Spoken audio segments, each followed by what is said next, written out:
so much stress. And that gym owner was very commercial. So he allowed her to come to the gym, he allowed her to come to the aerobics class also. Had he been ethical, so the genetic change, it takes 7 generations for your body to adapt. Salumarda Timmaka, she's almost 109 years old and she's an environmentalist. And I met her, we grace events together. I know a lot of youngsters who says, at 40, I'm going to retire. I'm going to work hard now. At 40, I'm going to idle mind is devil's workshop. Why would you want to do that? Retire, correct.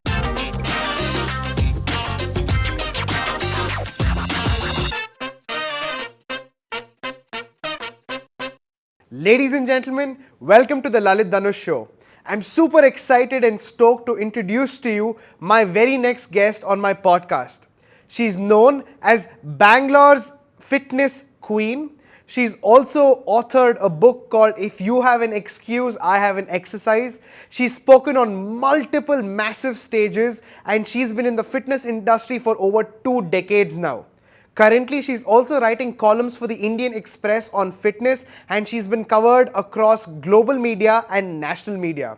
Without further ado, let me introduce to you my guest for this episode, Wanitha Ashok.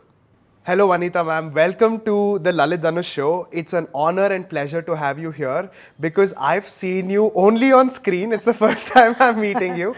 One word that stands out for you is you are the fitness guru in India. Many people look up to you. It's an honor to have you here, ma'am. Thank you so much. Thank you so much, Dhanush, for having me over here, Lalith. And when you first reached out to me, I really didn't think this is like so big. And I'm so honored to be here. Thank and you. as a youngster doing this and going places is really a great honor. Thank you, ma'am. So, ma'am, I'll just dive into straight to the question. You've been a pioneer in this industry. You've been a role model for many people and you've changed lives. Now, before I get on to that changing part, how did you change your own life? How did you step into the fitness world? All right, great, good question. So I was always into fitness. Like, Okay. back then, we used to play on the streets, okay? We lived on the streets rather. All street games, cycling, swimming, and that's the way lifestyle was back then. And it was a part of me, all right? And then I was a sports person and I have represented my school state level also. And exercise was like part and parcel, even going to the library. That was a routine, okay, ritual back then.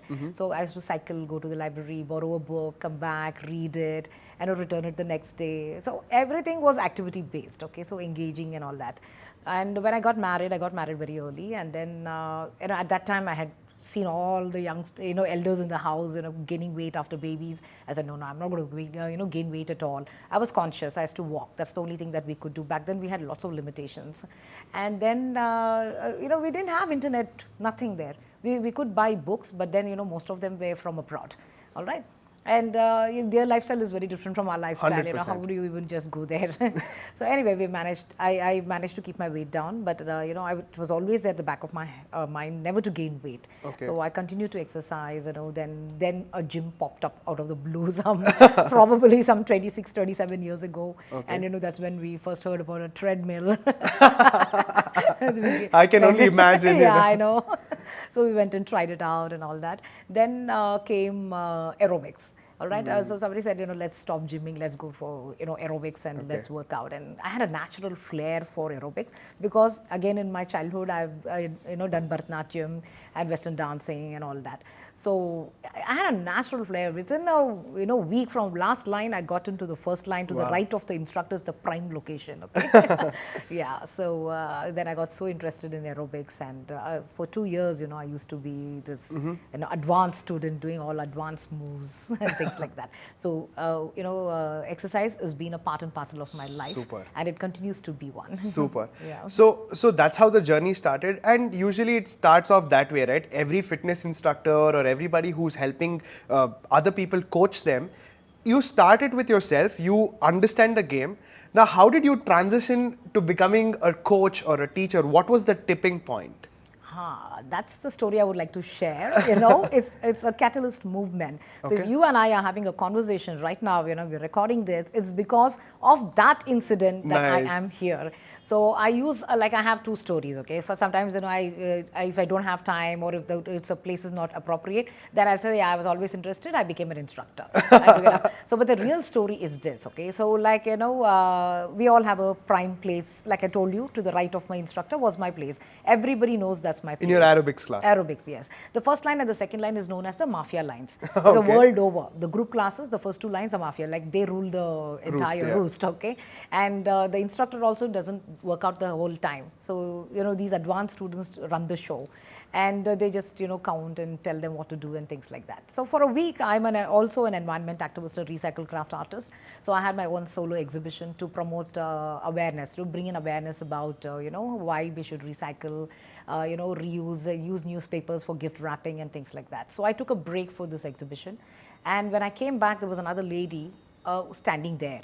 Okay, so you know, it's usually like that. Even if somebody stands there, when the original person comes there, in. they'll just leave. Leave. But this person refused to leave. So that's my place, my place. And a small cat fight started there and went on for 1 week. Okay. You know, because everybody knew like I'm an advanced student, and because they were watching my steps to, you know, do the class. And you know, the whole thing became quite a horrible experience. And then the gym owner got involved. Then he was trying to sort it out, and also for something I said, your gym is so dirty. The minute I said that, he said, no, you called my gym dirty, you leave now. Okay. I was like, you know, I said, why the hell did I say that? Why do I, you know, put my foot in my mouth every time I do this, you know, and things like that. And I loved aerobics so much, I didn't know what to do. Then somebody suggested, you know, why don't you take up the course?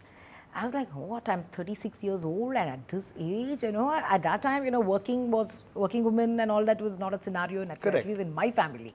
And, you know, at that time, the course was 25,000 and it was for 90 days. And every Saturday, Sunday, I was supposed to go there. And my children were in school, you know, middle school or something like that. And then I did it. And, you know, the first thing that I asked that person is, I'm 36, you think I can do it? She said, it is challenging, but not difficult. You can definitely do it. And, you know, with my kids, even I was studying, all right? Even my kids have stopped studying. I'm still studying. Yeah. So then I took up, I passed. And, you know, when I did my certification, I realized, you know, exercise is more than weight loss. Even I, being educated, though undergrad, you know, like most of the people out there, even now are educated, okay? They have information at their tips, but still their mindset is exercise is to lose weight. That's all. They don't think beyond it. So I come from a social work background. Then I said, okay, I must help my country, my fellow citizens, you know, countrymen to get fit, strong and healthy for a reason. It's not just for weight loss. I want to change their mindset. I want to change their lifestyle.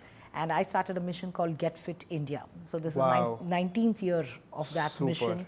And, you know, I'm helping people transform, change their mindset, rethink lifestyle. And that's a feel-good factor. I feel so inspired because again, we come from a very close circle of people, and I've seen a lot of people, including my own mother, my aunts, and so many people. Not many people do have the courage, especially being a woman, to make a lifestyle change and a life change at 36. Yes. Because now you have kids to take care of, you have all of these things, but you've done it, and you stood the test of time for 2 decades. Yes. I think that's a great inspiration, and a lot of women, young women watching this and who want to get into the industry, I really suggest that they do follow you, understand how you play the game, and then take it forward. Ma'am, now getting into your journey, for the world who's watching, if they know your name, they know you've been successful.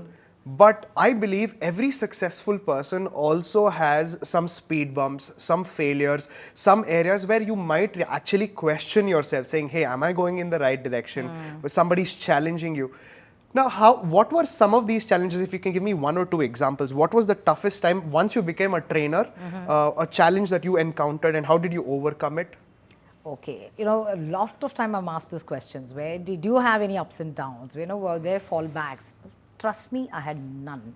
Okay. None at all. The only thing that I would say was a fallback back then was aerobics is all about music. Okay, getting the latest numbers, tracks, and we just cannot play some tracks. They're all as per the beats. Okay, we have pace and all that stuff.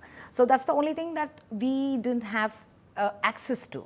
So back then, some of the software, people had these people traveling to America, and they would get them the CDs and they would play. The whole class depends on the CD. So for startup, they give us only 2 CDs. Okay. One for step workout, one for floor workout. Okay. That's about it. And you can't run the show with the same 2 things, okay? These trainers, these seniors are not even willing to part with it. Yeah. And even if they are giving us something, it's like not a good one, all right? That was my only struggle, okay? That also, I made a business out of it later. And let me tell you something, I don't know, the kids these days are very, very different, okay? You all are so, like I would say, in a shell and not thrown to the, I would Big say bad world wolves. outside. Yeah, true. Big You're bad right. world. So, but we were street smart, okay? We were thrown to situations, opportunities, and we learned it the, hard way. And the skills that we have developed, it's the survival skills. Correct. Okay? Survival skills. Correct. And you'll be very, very sharp. You'll be very different. Reading books is very important. Exposure is very important. Exploring is very important. That builds a character, okay? Correct. It's like all the skills are there somewhere in you, and it comes up when you have to, okay? So you just cannot be an amazing individual or successful person by just, with the limited knowledge that you have. Correct. Meet people. Meeting people is like a big learning thing. Networking. Okay?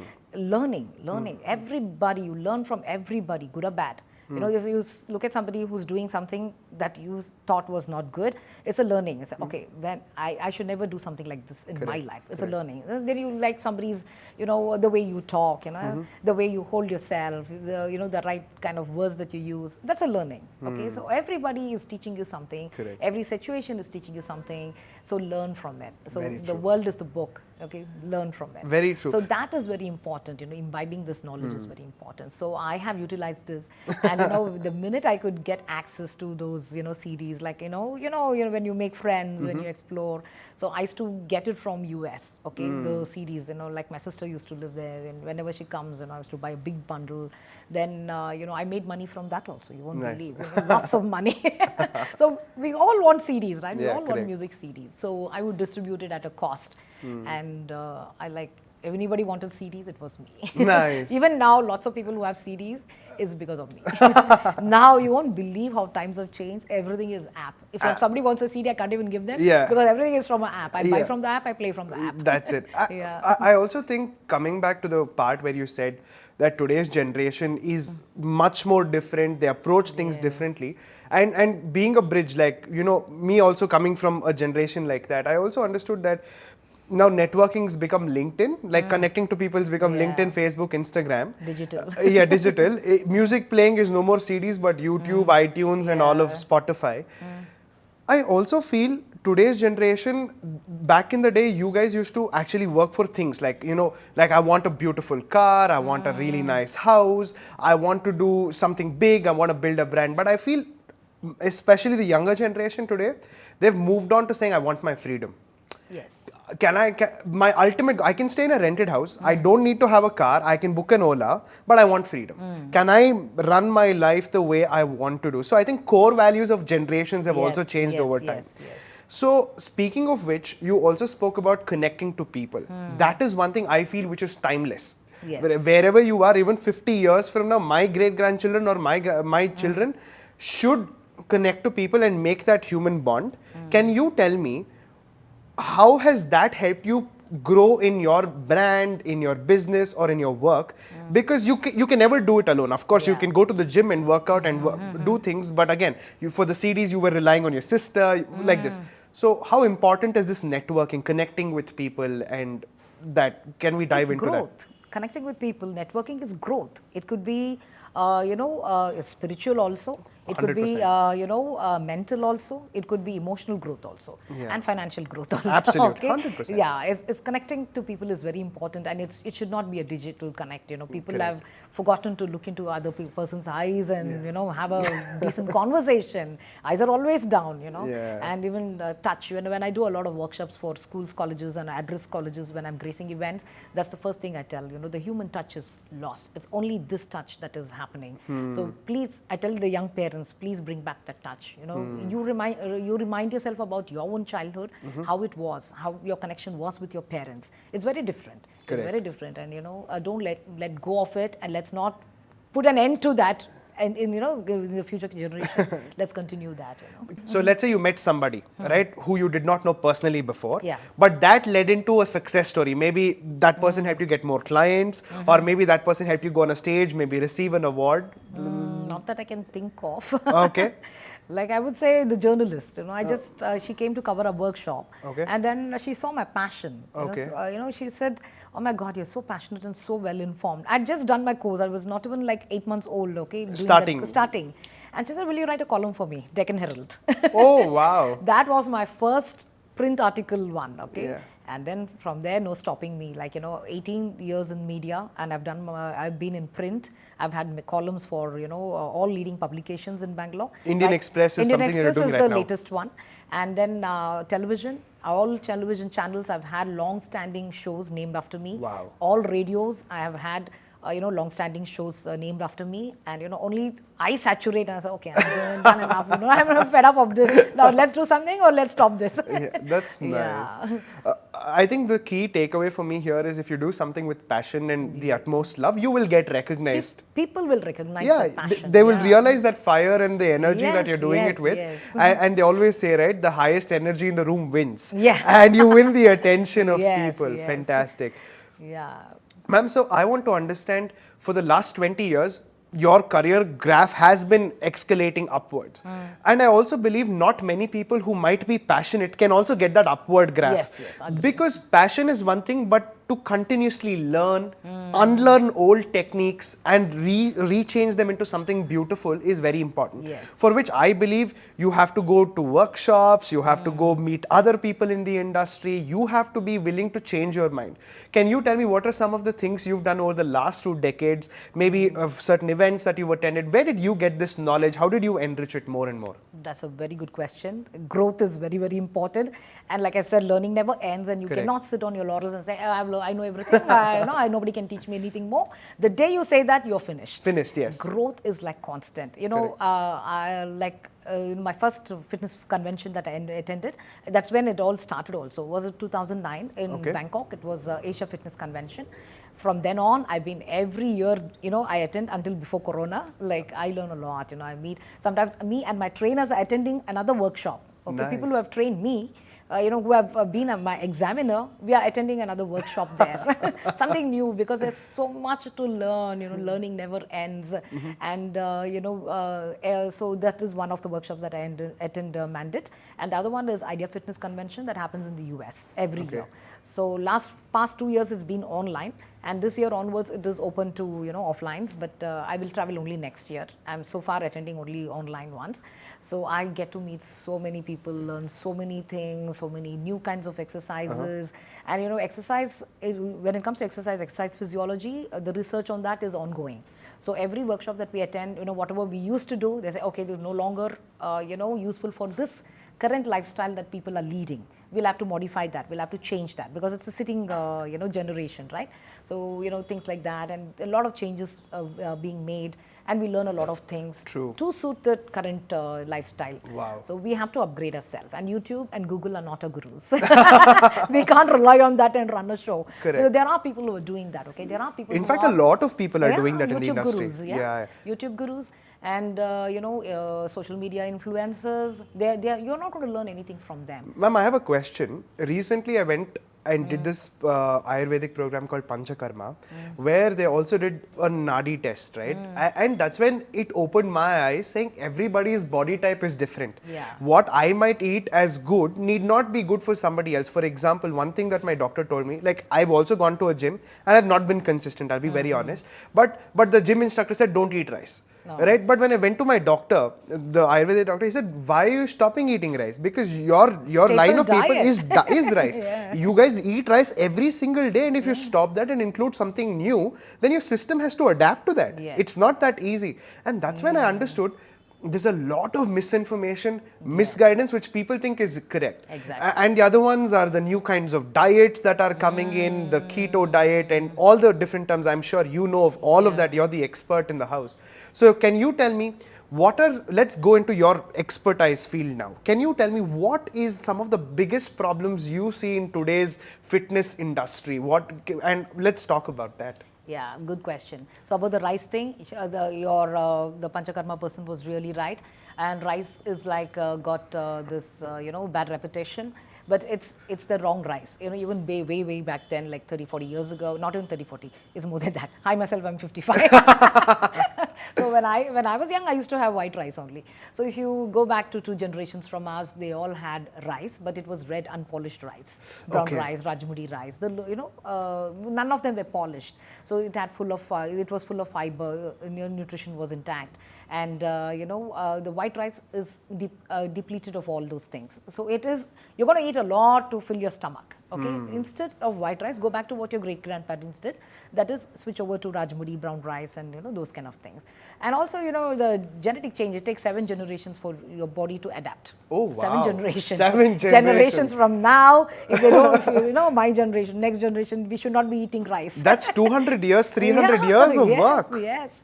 So, it's not right. So now let's come back to the question that you asked me about, the new age, or everybody's looking for fast track shortcuts, 15 days, 25 days. pills and powders, weight loss, and nobody wants to really slog it out, and lack of education. And from a fitness professional, I became a educator, and now I also an activist, fitness activist, because everybody is like taking you people for a ride. Correct. And because it's big money, this industry is like Big money, yeah. Oh yeah, big bucks. Okay, you just have to have a great body, have a gym, and you watch some YouTubes, and you can mint money, by asking them to pushing supplements to them, and giving them one horrible workout, injuring them. And there are a lot of people who see, oh, I lost so much weight, but they could already be losing muscles. Correct. Okay, so because of the half-baked knowledge that these guys have. True. So people should be educated. Okay,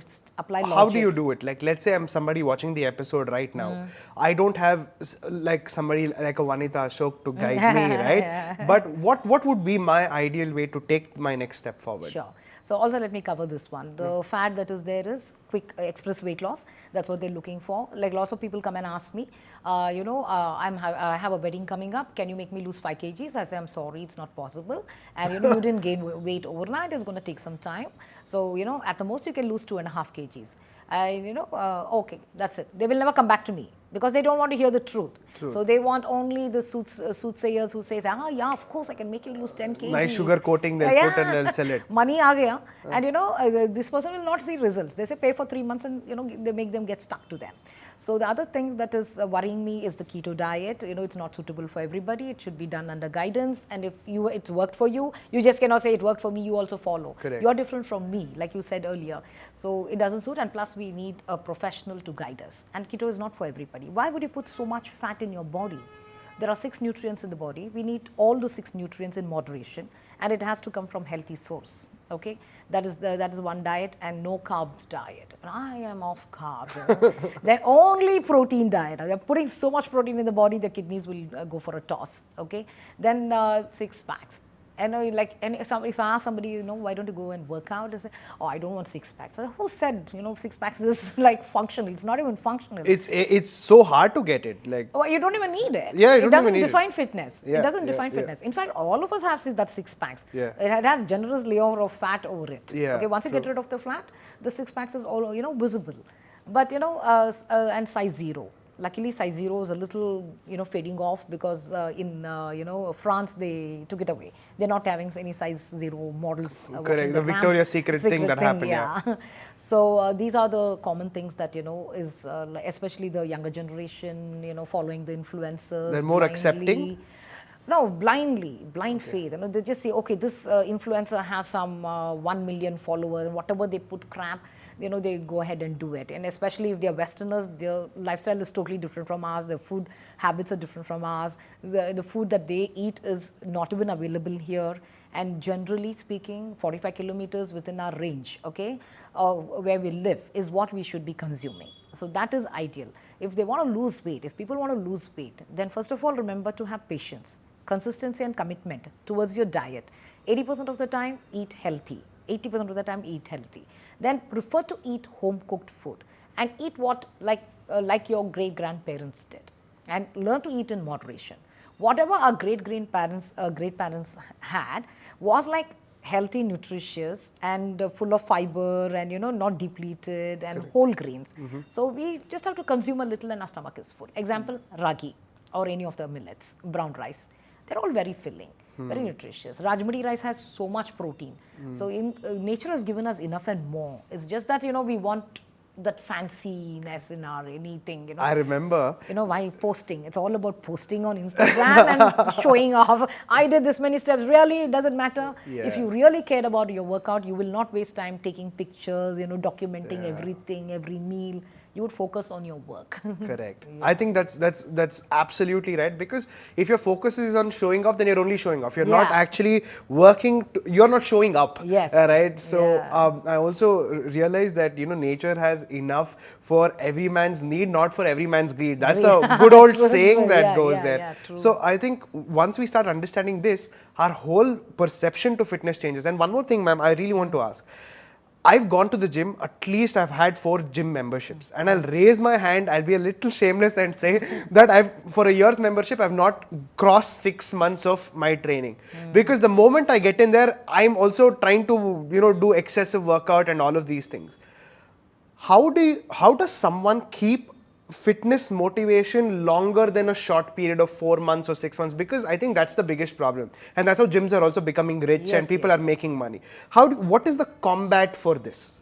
Too much done too soon is your, is it why you're hating exercises, that you don't want to stick so long. Okay, and it's also you're a youngster. Okay, gym is like a boring workout, the mundane activity. Every day you're doing the same thing. You should try a music-based class, group class. Where there's, the whole group works out. There's enthusiasm, which is like naturally very contagious, and the music keeps you going, pepping up, and every day the class changes. You so look forward to your workout. Makes sense. So as a youngster, you should choose to, go for something like this. But of course, if your goal is to build a body, then of course you will go only to the gym. But again, I do not promote bodybuilding. I do not promote that alpha male look is different. Okay, alpha male look where you're toned, chiseled, and but you're not bulking up. Things like that. So people who are doing it, it's for their competitive reason and it's their own choice, but we are definitely going against nature doing all those things. Excessive workouts lead to flight or fight mode in the body. Okay, you are pushing yourself beyond your limits, and cortisol hormones get released in the body. Instead of you losing weight, you'll gain weight. And also it doesn't allow you to sleep well. Okay, again you're stressed, and you'll invite lifestyle diseases. So that's where, I know a lot of people, like this gym where I used to work out before as a student, that person who had a fight with me, years ago I did a workshop, okay? Well, like, when I got into the industry, I have bombarded it so much. Like I released a CD, I have 2 DVDs for myself, I have a music video of myself, a book, You Have an Excuse, I Have an Exercise, then I'm on print, radio, television, and I used to do workshops. I used to invite people from abroad to do workshops here. And one of the workshops, this lady came, because she also was so interested. She also became an instructor. She attended. The first thing she came running to me, she knew I was organizing the workshops. Hey, sorry, we had a fight in the studio. I wanted to work out nicely. That's why I stood in the first. That's her words, okay? I said, no, I'm very thankful to you for doing this. If not for that, I wouldn't have had fame, name, money. Or the motivation to go ahead. And to help so many people, serve my country, which was my main purpose. And I'm very happy that we had this fight. And even the gym owner, I met him later. And then he said, Wanitha, it was so unfortunate. I'm very happy that happened. It was a catalyst for whatever was going to happen. And I'm so happy it happened. So I tell everybody, something's, it's a challenging time or a problem that you've had, just sit back, relax, and say, hey, something big is coming up. I'm excited. That's the same, attitude I have now. Something is not okay. I say, wow, I'm excited. Something is coming up big. So, these are very important. Again, in the gym, the same gym, the person who had a fight with me, she used to attend the gym, then also come for the aerobics. Okay, and she's a Marwadi. And then, by the time she comes at around 9 o'clock in the morning, and she goes back home by 12:31. So much stress. And that gym owner was very commercial. So he allowed her to come to the gym, he allowed her to come to the aerobics class also. Had he been ethical, he would have said, no ma'am, this is too much workout for you. Plus, you do work at home also.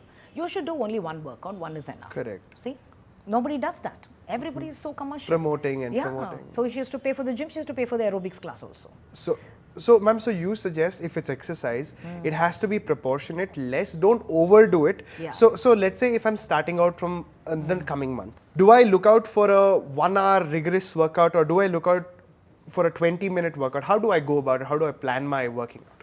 20 minutes. That's when you're going to start off. And you'll let the body settle down, and adaptation happens over a period of time. So physiologically your body should be ready for this. Psychologically also it is very important. And I see trainers pushing them on day one and say, oh, come on, you can do it, come on, you can do it, and push them. Your body is not ready, so don't do it. Start off with 20 minutes and gradually build up your time. Okay, you have to do your cardio, strength and flexibility. Yes. I think that makes sense, and over a period of time then we can start adding on things as our body also is getting ready. Skills. People forget about skills. Where can you get these skills? Any of these street games when, like I used to play had skills, all right? So like Lagori, you're focusing, concentration. Tell me about one more, thing that we can still do. What is that? Sports. Any racket sports. Okay? Basketball, football, those things also based on skills. Where we are doing this agility, speed, neuromuscular integrity, balance, coordination, all that is happening. Nice. So even if you're going to the gym, I want you to attend two dance classes or aerobic classes or play a sport. Nice. So to develop the skills. Super. I think that makes a lot of sense because they work on specific body parts. They have a specific objective. Skills are something that we lose with age, like balance, agility, speed. So we need to work on it to keep it. Nice. I think that makes a lot of sense, and especially coming from an expert, I can connect the dots. Now, ma'am, moving forward, we've discussed your entire career, your journey, and I for one believe that in life, if you have to move forward, you need the guidance of people around you. And one of the things that I talk to people is that you have to get a mentor, because a mentor is somebody who can see something that you don't. Now, you've served as a mentor to many people, but I want to ask you, who has been your mentor? My mentor is Ekalavya mentor. So like I also have a lot of Ekalavya students, okay?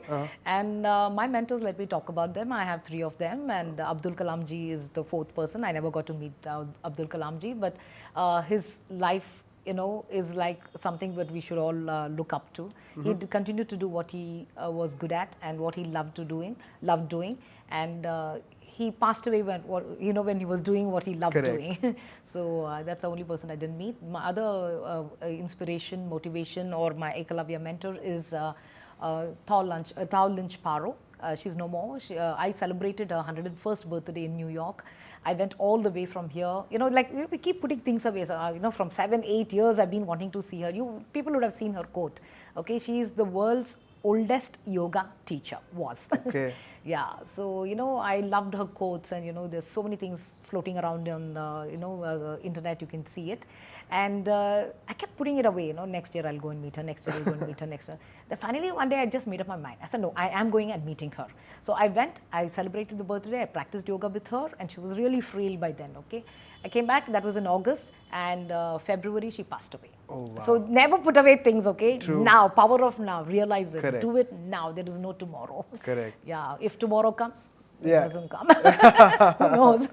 Yeah, so she's one of them. I'm so happy I met her. Then the other one is Salumarda Timmaka. She's almost 109 years old, and she's an environmentalist. And I met her. We grace events together, and she has so much power, energy, gusto even now, and her contributing towards the society, environment is like she's my mentor.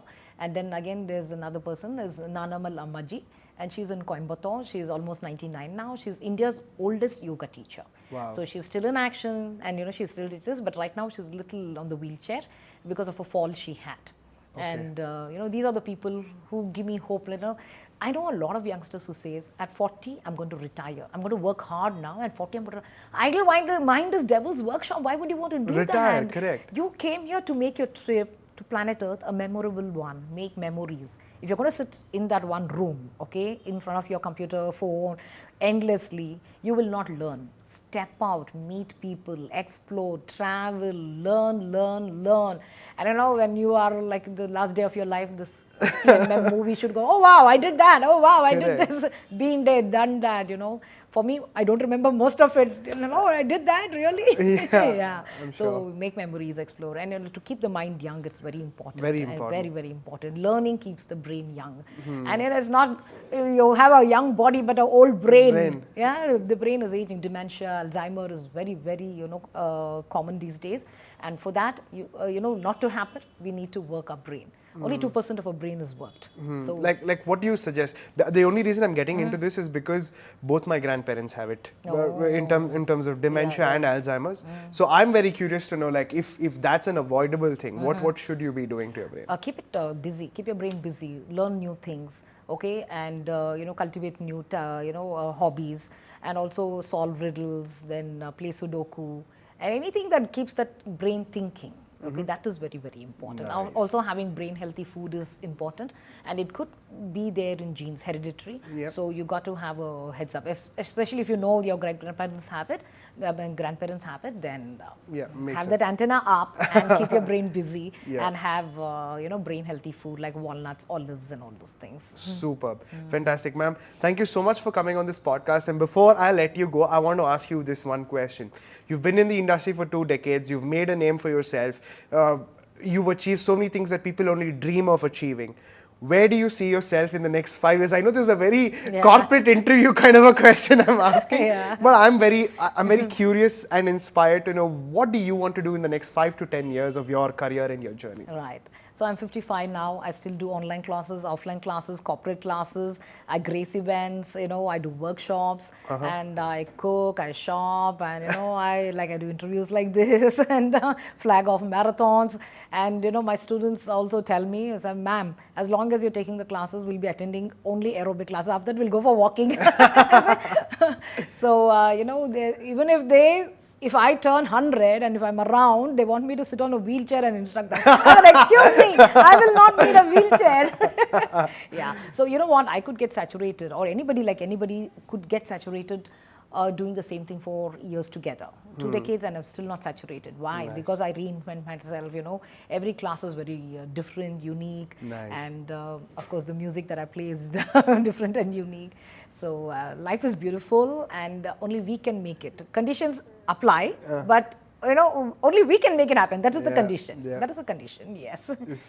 So thank you so much, Wanitha ma'am, for coming on this show. I, for one, have learned a lot in just this 25-minute conversation, and I'm sure you'll be inspiring much more generations of people and continue to do the amazing work you've been doing.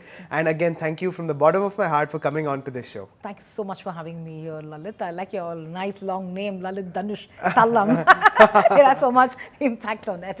Thank you. It was a wonderful this one. Thanks for your good questions, and I'm hoping everybody who's listening to this will rethink exercises, make a lifestyle change, and stay healthy, fit, strong, and continue to grow on their success ladder. Okay, everybody wants as a bucket list, and if you want the bucket lists not to be knocked off, then you need good health and fitness. Correct. Right? If you have money, it's not going to help. Correct. Fitness and health is what is going to help you get there. Go ahead and live life. Thank you, ma'am. Yes.